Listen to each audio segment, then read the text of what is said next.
just a very quick look through my office audio setup. I've gone through a few versions of this, of course, originally using, the camera microphone up there. But I've settled on a couple of things, and the whole idea was to do this as cheaply as possible. So I'm using an M Audio Solo. That's this box right there. It is pretty well the cheapest name brand, I guess, audio interface I could find anyway at the time.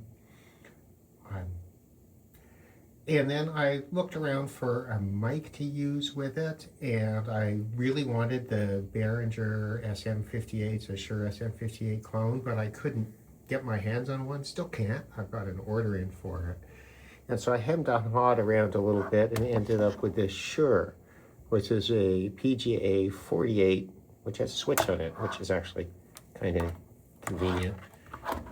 And this is essentially the, school PA grade version of the 58, I suppose.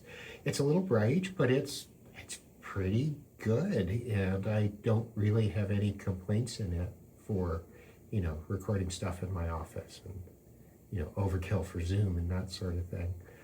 So, and that, I think that was about $60 or $70 Canadian. I think it's $60 Canadian, and another $10 for a cable, which I did order because the Shure cable is nicer than this Amazon junk.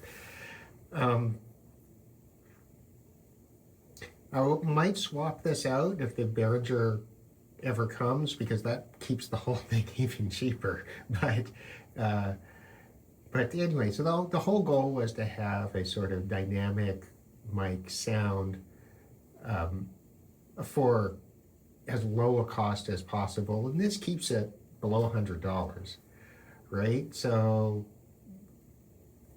I think that's a fairly decent setup.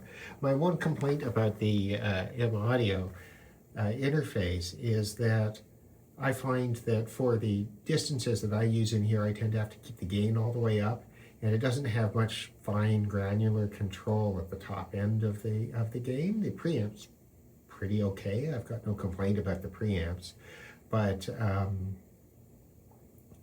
I would like, it would be nice if between like 9.5 and 10, it didn't just go all on or all off. It gave you a little bit more control there. But again, for this purpose, it doesn't matter. And if you were using it for vocal performance, like if you were much closer to it, the way you would typically use a mic like this, as opposed to being,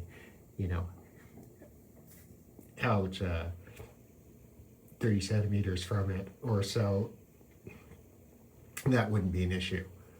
But I think this is a nice alternative to buying like a podcasting mic with a USB interface in it. This gives you a little bit more possibilities.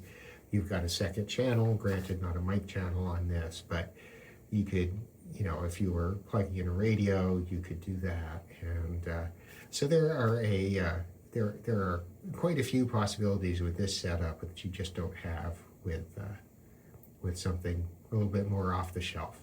And of course, for this purpose, whatever cable you have is fine, really.